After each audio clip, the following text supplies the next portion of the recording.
Who says friendship between a human and an alien doesn't last? 3 months earlier, Jake Turner had broken an empire's oldest rule for one frightened girl who wouldn't eat in front of strangers. Now an entire great house was about to learn exactly how far that friendship would go, and exactly what it would cost them to find out. The pipe under Deck 4, Corridor C still froze every third rotation, decree or no decree. And Jake Turner had come to think of that as the one honest thing left on Ark Station 9. Everything else had changed.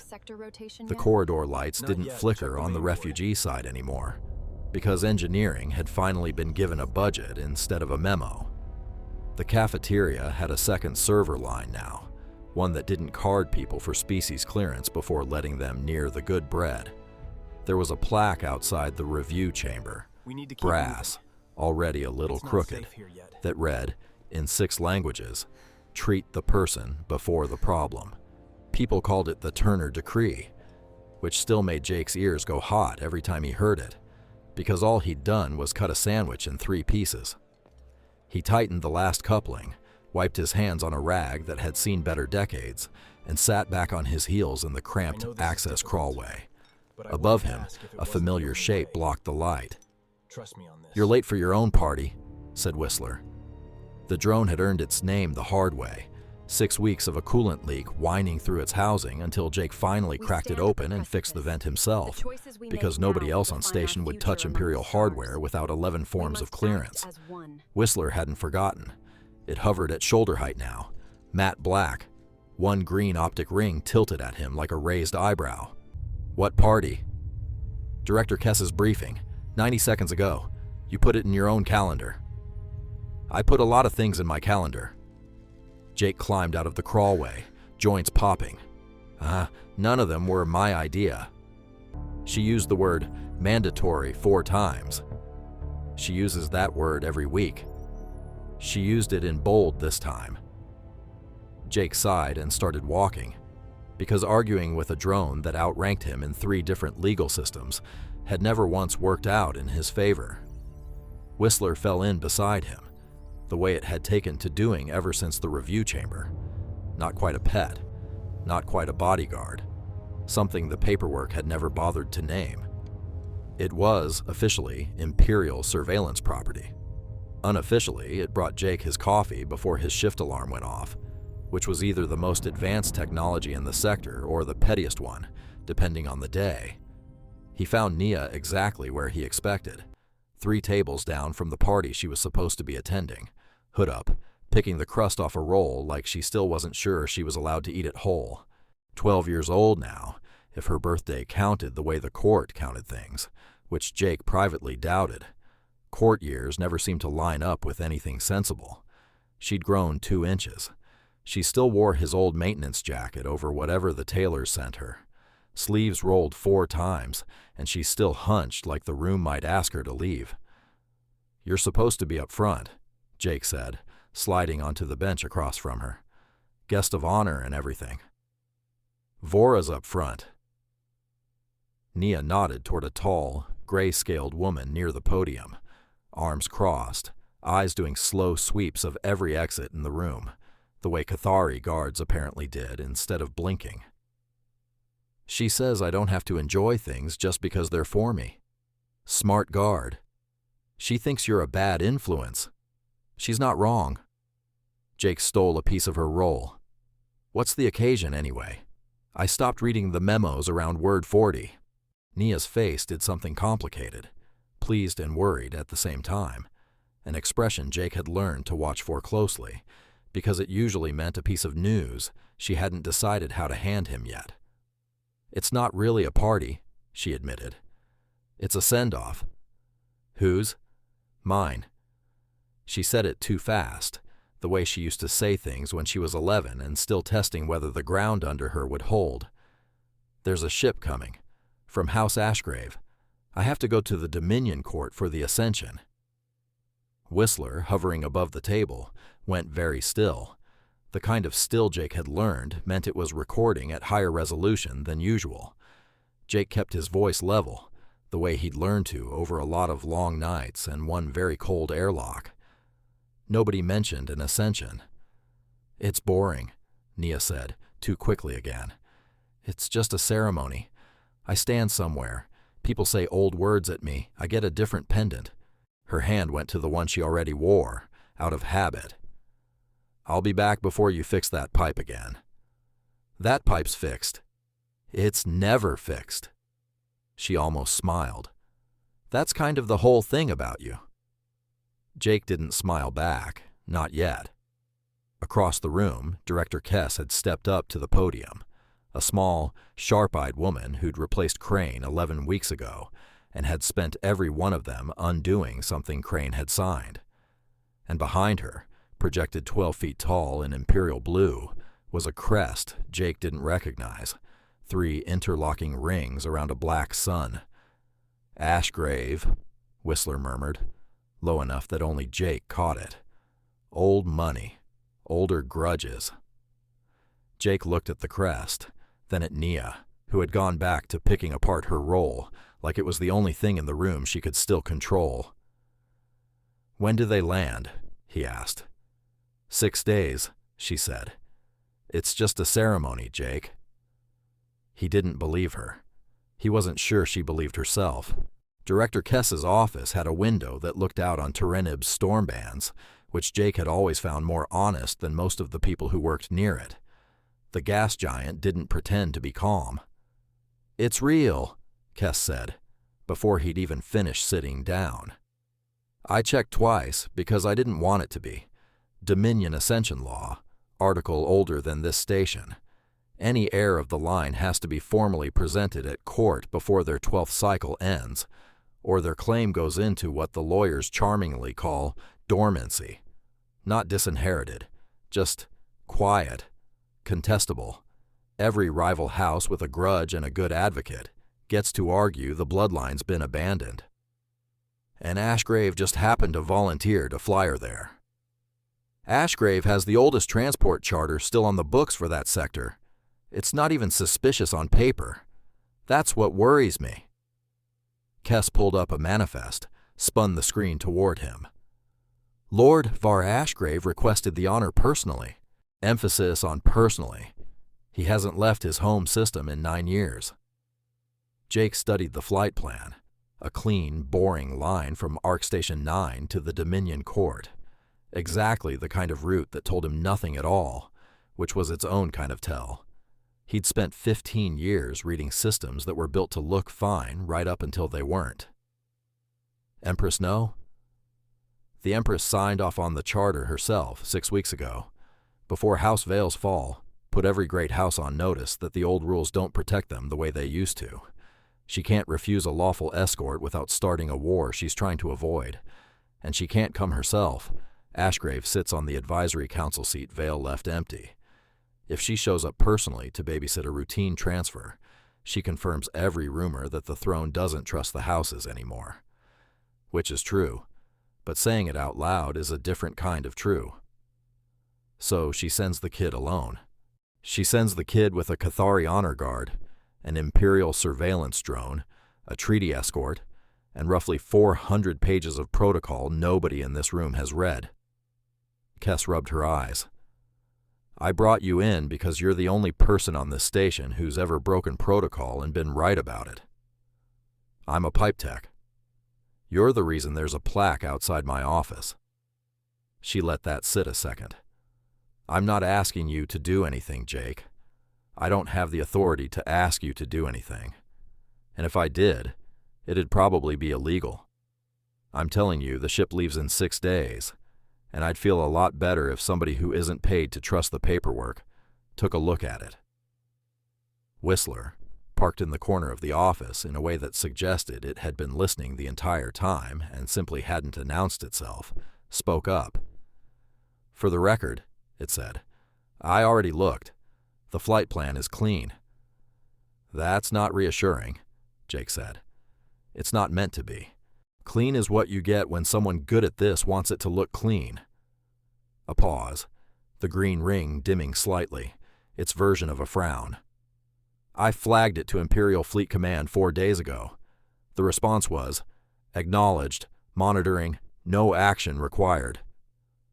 Somebody sat on it. Somebody with a council seat and no proof anyone will ever find, Whistler said. I am very good at recording what happens. I am less good at recording what somebody decides not to do. Jake looked back out the window at the storm bands, rolling the way they always rolled, indifferent to whoever was watching. 6 days, he said. 6 days, Kess agreed. Whatever you're about to do, and I can see you're about to do something, you've got the same face you had before you took a wrench to a sealed airlock. I'd appreciate a head start on the paperwork. Jake almost laughed. You want a head start on covering for me? I want a head start on making sure it holds up, Kess said, because I have a horrible feeling that Decree outside my door is about to get its first real test, and I'd rather it pass. The title had been sitting on Jake's desk for 2 weeks, unsigned, right next to a coffee mug that badly needed washing. Warden of the Low Deck. Kess's idea, back before Ashgrave's ship ever entered the manifest. A real post, real pay grade, authority to cut through station bureaucracy on behalf of anyone without a sponsor, a species clearance, or a great house name attached to their file. Half the refugee tiers had been asking for someone like that, since before Jake ever sat down across from a hungry 11-year-old and didn't think twice about it. Kess wanted him to be that someone. He still hadn't signed it. Signing it felt like admitting the sandwich had been a policy decision, instead of just the only decent thing to do at the time. He was still staring at the unsigned form when Cassian Vale knocked on his open hatch, which was, in itself, enough of an event that Jake set his tools down. Cassian looked different. Thinner, for one. Low-deck rations weren't House Vale rations, and it showed. He wore a station-issue jumpsuit 2 sizes too big, sleeves unrolled all the way, no crest anywhere on him, because there was no crest left to wear. The Empress had stripped House Vale of its advisory seat the same day she'd stripped his father of most things that had ever made Cassian feel untouchable. What was left of him had been quietly reassigned to cargo inventory, 3 decks down from anywhere he used to be seen. I'm not here to apologize again, Cassian said, before Jake could decide how to feel about the visit. You made it clear the first 4 times you didn't want to hear it. I didn't say that. You didn't have to. You just kept fixing things while I talked, which is somehow worse. Cassian's mouth twisted, not quite a smile. I'm here because of the Ashgrave ship. Jake went still. What do you know? Less than I'd like. More than Fleet Command apparently cares to. Cassian stepped inside, glanced at Whistler hovering in the corner, and, visibly, decided not to flinch from the drone the way he once would have. My father still talks to men he shouldn't. Some of them talk to me now, because I'm not worth threatening anymore. 2 nights ago I heard a name I recognized, Dre Sorensen, independent hauler, no fleet registry, no Dominion charter, flies wherever the money's good and the questions aren't asked. And his last confirmed transponder ping puts him holding position in the Kelth Verge, which is a dead zone with no station, no beacon relay, and no reason for any lawful vessel to go near it. Cassian met Jake's eyes, and for the first time since Jake had known him, there wasn't a trace of the sneer that used to live there permanently. It's 11 hours off Ashgrave's official route, close enough for a rendezvous, far enough that nobody's watching. Whistler's optic ring brightened. That location was not in the flight plan I reviewed. It wouldn't be, Cassian said. You review flight plans. Nobody files a rendezvous with a smuggler. Jake felt something cold settle where his stomach used to be. You're saying Ashgrave's not taking her to court.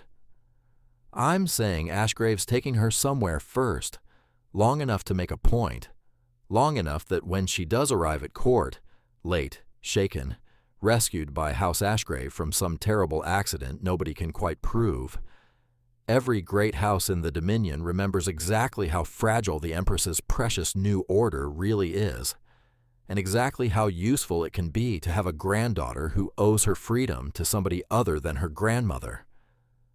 Cassian's jaw tightened. It's the kind of plan my father would have loved, Bloodless, deniable, devastating. Why are you telling me this instead of Kess, instead of Fleet? Because I tried Fleet first, Cassian said quietly. Politely. Through channels. You know what channels are worth when the man you're accusing sits on the council that oversees them. He looked down at his own hands, ration workers' hands now, nothing like the ones that used to lock airlocks on people who annoyed him. You're the only person on this station who's ever ignored the channels and been right. I didn't come here because I like you, Turner. I came here because you're the only lever left that Ashgrave hasn't already bought. Jake looked at the unsigned warden papers on his desk, then at Cassian, then at the little green ring of light watching them both. Whistler, he said, how fast can you get me manifested onto that ship without anyone official noticing until it's already left dock? The drone was quiet for exactly 1 second. Long enough, Jake had learned, for it to be running numbers no human could follow. Illegally, Whistler said, or very illegally. Whichever gets me on board. There was a maintenance conduit that ran the length of every Ark-class transport, station standard, because station standard hardware didn't care whose flag flew over the hull. Jake had spent 15 years learning every inch of one just like it. It took him 4 minutes to find the access panel on Ashgrave's ship, 90 seconds to bypass a lock that had never been designed to keep out someone who understood it better than the engineers who installed it, and the better part of an hour folded into a space built for cable runs, not grown men, listening to the ship's bones settle around him as it left dock. Whistler rode in his tool bag, dark and silent, running on backup power to avoid any signature the ship's systems might flag. You understand, it murmured once they'd cleared the station's shadow, that if this goes wrong, I cannot protect you. I am a recording device, a very good one, not a weapon. You've got a laser cutter in that housing. For cable splicing, not combat. Didn't ask you to fight anybody, just asked you to see it. Jake shifted, trying to find a position that didn't put a coupling valve directly into his spine. You're real good at seeing things, Whistler. Better than anyone I've ever met at pretending they didn't see something. The drone didn't answer that, which from Whistler was as close to agreement as Jake ever got. He found Nia 4 hours later, in a guest cabin 2 decks up, sitting very straight in a chair too formal for her, Voratesk posted silent and armored by the door. Jake didn't announce himself, just eased the vent grate free in the corner of the cabin and dropped down into a room that had clearly not been designed with maintenance access in mind, which told him something about how confident whoever built this itinerary had been that no one would ever need to get in uninvited. Vora had a blade half drawn before he'd even finished landing. Technician Turner, she said, in the flat, controlled voice of someone deciding in real time whether to be furious or relieved. You are 11 decks from where you are supposed to exist. Yeah, Jake got to his feet, hands open. Figured you'd want to hear this before we're much further out. Nia was already on her feet, halfway to him, before Vora's arm caught her back, gentle but firm, the reflex of someone whose entire job was standing between this girl and anything unplanned. You shouldn't be here, Nia said, but her voice cracked on it in a way that told Jake she was glad he was. Probably not, Jake agreed. Vora, how much do you trust this flight plan? Something shifted behind the Cathari guard's flat, golden eyes. It is imperial certified. That's not what I asked. A long pause, then quietly. I do not love how few of my people are on this crew. Ashgrave crewed it himself? Ashgrave crewed it with Ashgrave loyalists and the minimum imperial oversight the law requires. I raised the concern. I was told it was within regulation. Her hand hadn't left the hilt of her blade. Why are you here, technician? Jake pulled Cassian's information out. The Kelth Verge, the 11-hour deviation, the hauler with no registry, and no reason to be anywhere near a Dominion transport, and watched Vora's expression go from controlled to something considerably colder. That route change, she said slowly, was logged 4 hours ago, as a routine course correction. Debris field, the notice said. There a debris field in the Kelth Verge? There is now, apparently. Vora's jaw set. I'm going to the bridge. They'll stop you before you get there, Whistler said, emerging from Jake's bag, ring glowing steady. 1 Cathari guard against a full Loyalist crew, on a ship they control. You'll be detained for your own safety, very politely, very legally. Then what would you suggest, machine? I suggest, Whistler said, that we let them think their plan is working exactly as intended, right up until it doesn't. Nia looked between the three of them, her guard, her grandmother's drone, and the man who'd once given up half a sandwich without asking who she was. And Jake saw the moment she stopped being frightened and started, instead, being furious. They think I'm going to just sit here, she said. Again. Not this time, Jake said. This time we've got a head start. The Kelth Verge lived up to its name. A stretch of dead space where 3 failed stellar systems had left nothing behind but drifting rock and radiation that ate through most comm signals inside an hour. Ashgrave's crew had chosen well. Nobody screamed here and got heard. Jake watched it happen from the maintenance crawlway above the cargo bay, the hauler Dre Sorensen decloaking off the port side, exactly on schedule, exactly where Cassian's tip had said it would be.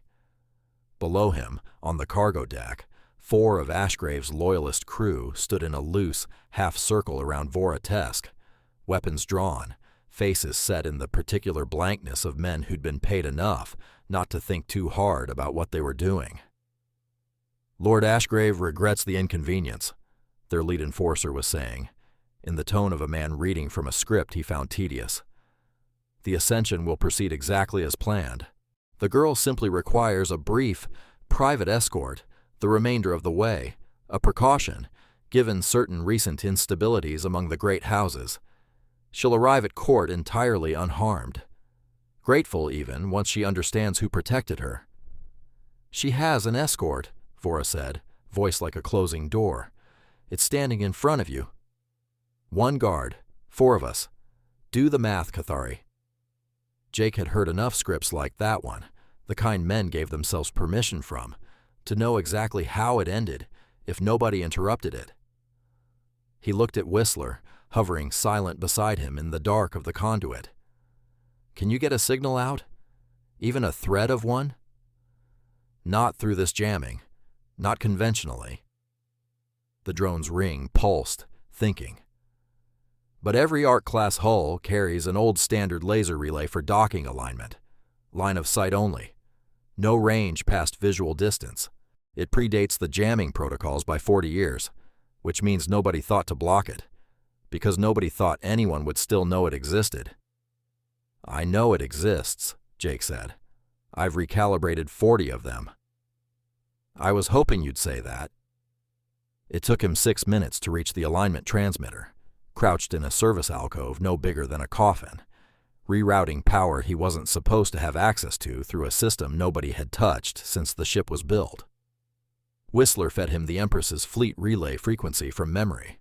Every imperial drone carried it, apparently, the way a man might carry his own name. Jake didn't know if it would reach anything. He didn't have time to find out before it mattered. Down in the cargo bay, things had already gone loud. He came down through the same vent he'd used to reach Nia's cabin hours earlier, dropping into the middle of the standoff with a torque wrench in one hand, because it was the only thing in his bag that felt like it might hit something hard enough to matter. It wasn't a weapon. It had never needed to be on Ark Station 9. It felt like one now. Hey, Jake said, to 4 armed men who had absolutely no reason to be afraid of him.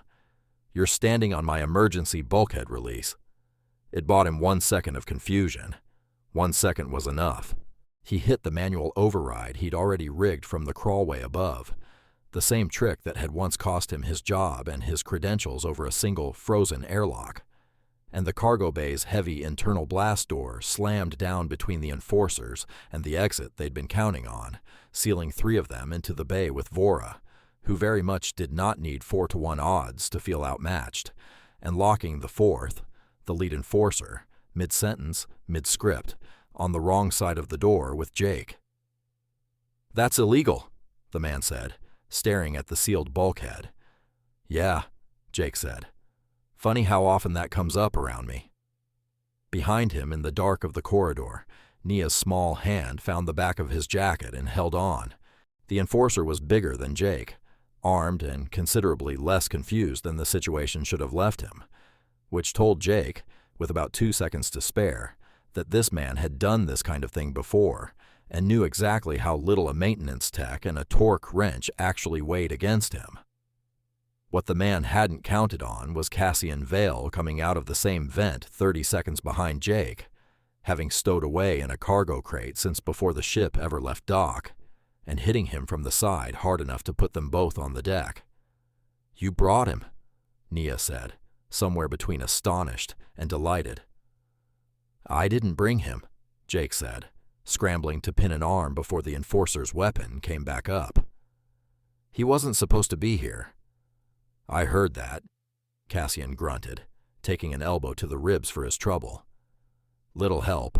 They got the weapon away between the 3 of them, Jake, Cassian, and one very well-placed kick from Nia, who it turned out had been taking self-defense lessons from Vora for exactly this kind of moment, and had simply never had cause to use them.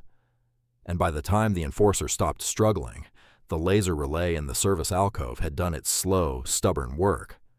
Whistler's transmission had taken 11 minutes to punch through the jamming, line of sight, station-old technology nobody had thought to guard against. It had taken the Empress 4 minutes after that to move. The Kelth Verge lit up like a struck match.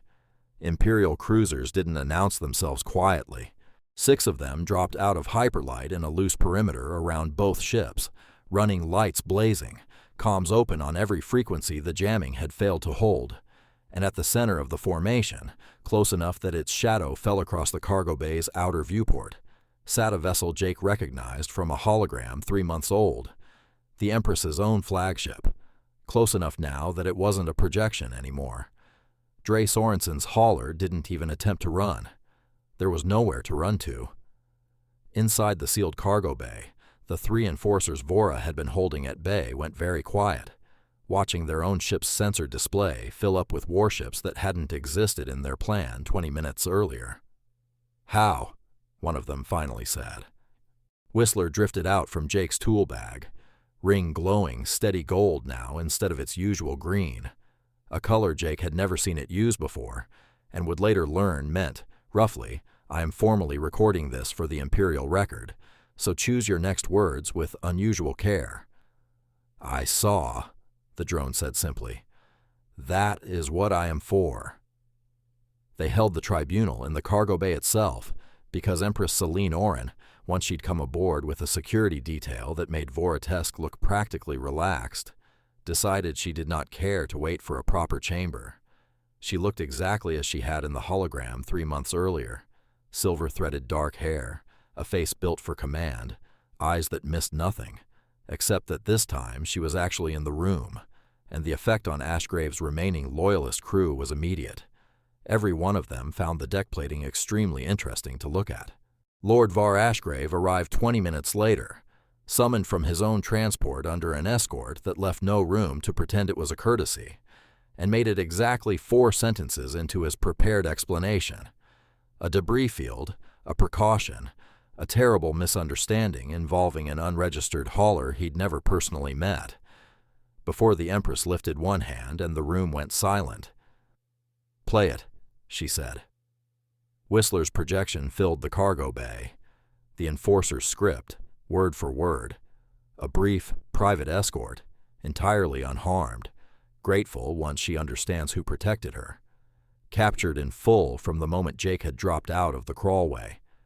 Then the flight logs, the 4-hour-old course correction filed as a debris field that existed nowhere in any survey.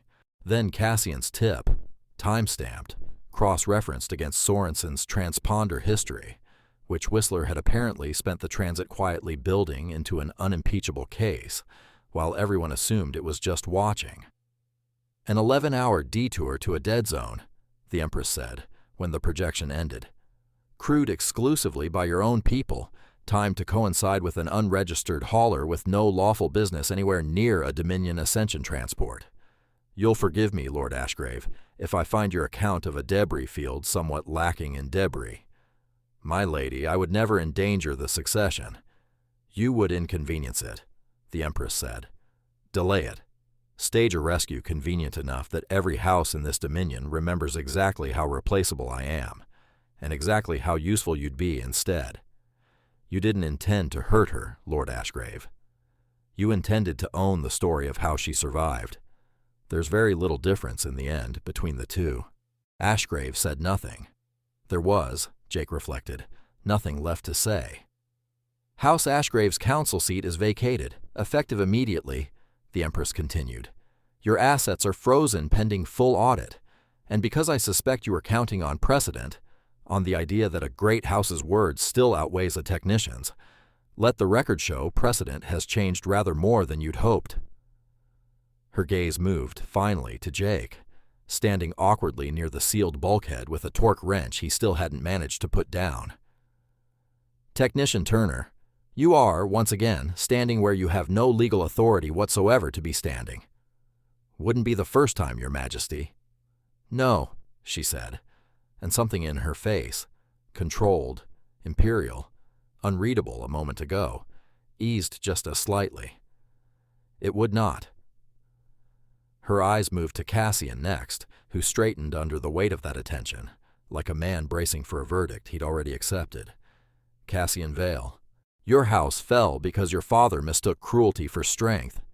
You came aboard an enemy transport, unarmed, with nothing to gain, and every reason in the Dominion to stay quietly forgotten on a cargo deck. Why? Cassian glanced at Jake before he answered, which surprised both of them. Because I used to think being right and being powerful were the same thing, he said. I had it backwards for a long time. I'm still figuring out how to have it the other way around. The Empress studied him for a long moment. That, she said, is the first sensible thing I've ever heard from House Vale. See that it isn't the last. They flew Nia to court after all, in the end, properly, safely, in a fleet formation that left absolutely no room for anyone's hauler to get within 100,000 kilometers of the route. The Ascension itself, when it happened, was exactly as boring as she'd promised. Old words, a new pendant, a ceremony that lasted 40 minutes and meant, Jake gathered, that nobody could ever quietly forget she existed again. She came back to Ark Station 9 anyway, insisted on it, loudly enough that even the Empress had stopped arguing by the second request. Jake found her in the cafeteria 3 days later, exactly where he always found her, 3 tables down from wherever she was supposed to be, hood up, his old jacket still fitting her a little too big, even though she'd grown into most everything else. Cassian sat 2 seats down, new to the maintenance crew now, Kessa's idea, officially under warden supervision, which Jake had finally signed for after all, mostly because he'd run out of good reasons not to. You could have had a title, Nia said, watching him settle onto the bench across from her. Grandmother offered you 3 different ones on the way back. I heard her. Turned 'em all down. I know. She thinks it's very annoying. She said that? She smiled when she said it, so I don't think she meant it. Nia pushed a tray toward him, 2 cups, both full, steam still rising. I asked her to stop offering you nobility and start funding something instead. Jake raised an eyebrow. Funding what? Kitchens, like this one, on every station in the Dominion that takes in refugees. Free meals, no clearance check, no forms. She's calling it the Sandwich Initiative, which I told her was a terrible name, and she told me the paperwork's already filed, so... Nia shrugged, trying and failing to look like this hadn't been entirely her idea. Too late now. Jake looked at her for a long moment, this kid who'd once refused to eat in front of him, because nobody important had ever claimed her, now quietly rewriting how an empire fed its forgotten people, because a stranger once thought her lunch wasn't too small to share. "That's not a terrible name," he said finally. "It's a little bit terrible. It's honest. That's better." A shadow crossed the table before either of them noticed her coming. No announcement, no guards visible, no fanfare, just Empress Celine Oren setting down a thermos of her own and lowering herself, without the slightest hesitation, onto the cheap metal bench beside her granddaughter. "I brought my own this time," she said, nodding at the thermos. "I understand the coffee here has a reputation." "It's terrible," Jake admitted. "Then it's a good thing I came prepared." She poured, unhurried, and slid a cup toward him before he could offer. Above them, Whistler settled into its usual hover, ring dimmed to a soft, contented gold, recording nothing in particular for once. Just 3 people and a drone, sharing a table that had never once cared who any of them were before it let them sit down. "For what it's worth," the Empress said, watching the steam curl off her cup. "Cold coffee is what started all of this. Yours, that first day. I watched the recording more times than I'll admit." "Wasn't trying to start anything," Jake said. "Kid was hungry. Coffee was there." "I know." She smiled, faint and real, nothing like the hologram that had once frozen an entire chamber to its knees. "That's rather the whole point of you, Technician Turner. You never are trying to start anything. You just keep noticing what everyone else has decided isn't worth noticing." She lifted her cup, an oddly small, oddly human gesture for a woman who ruled more worlds than Jake could name. "To the ones who aren't important, may the Dominion keep running out of reasons to ignore them." Jake lifted his own cup, still too hot to really drink, and Nia lifted hers a half-second later, grinning now all the way, in a way that had taken 3 months and 1 very bad week to earn. "To warm coffee," she said. "To warm coffee," Jake agreed. Down the table, quiet, still learning how to sit somewhere he hadn't been invited without flinching, Cassian Vale allowed himself, for the first time in a long while, something that looked almost like belonging. Nobody made him leave.